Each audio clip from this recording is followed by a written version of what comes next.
আমরা এখন হলো ওই তাদের খাওয়ার ব্যবস্থাটা করে দিয়ে পেরেছিলাম এবং তাদের এই ঘর দুয়ারটা করে দিয়ে যেতে পারছিলাম। এখন তারা এই জন্য আরো ভালো করবে এবং ভবিষ্যতে দোয়া করি। সেই সময় আমরা যে পরিস্থিতিতে নিছি, সেই সময় একটা হলো ভাঙাচোরা অর্থনীতি ছিল। একটা ঝড় যেসব হয়ে যায়, ঘর বাড়ি যেসব ভেঙে পড়ে, সেই সময় ঘর উঠানোর নিয়ে কিন্তু সবাই এক ব্যস্ত থাকে। ঘর উঠানোর আগে কিন্তু তার ওই যে দুপুরের খাবার কি ব্যবস্থা করা হবে ওইটার জন্য ব্যস্ত থাকে। আমরা হলো ওই পরিস্থিতিতে নেওয়া গেছিলাম। সময় কতদিন পর্যন্ত 5 থেকে 8 পর্যন্ত কোনো সরকারই ছিল না। 5 থেকে 8 তারিখ পর্যন্ত কোনো সরকারই ছিল না। সেজন্য যারা ফ্যাসিস্ট ছিল তারা একটা মব সৃষ্টি করার চেষ্টা করছে। এখন সরকার যেহেতু নিয়মতান্ত্রিক সরকার হয়ে গেছে এবং তারা জনগণ দ্বারা নির্বাচিত সরকার, এই জন্য তাদের শক্তি কিন্তু অনির্বাচিত সরকারের থেকে অনেক অনেক বেশি।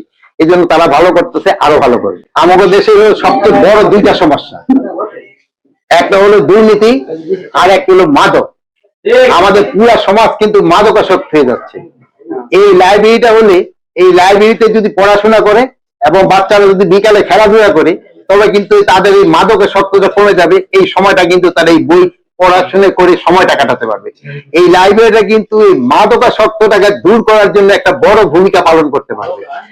নিজেরও পড়বেন, যেহেতু আপনারা এখন ম্যাক্সিমাম সময় মোবাইলে সময় কাটান এবং আর এই মাদক নিয়ে ব্যস্ত থাকেন। এইটা দূর করতে হলে কিন্তু আমাদের এই মাঠে খেলাধুলা করতে হবে এবং লাইব্রেরিতে এসে পড়াশোনা করতে হবে। আমি বলবো যে আমরা যেভাবে চালিয়েছি, এখন সরকার আরো ভালো চালাচ্ছে। আমরা আশা করব ভবিষ্যতে আরো ভালো করবে।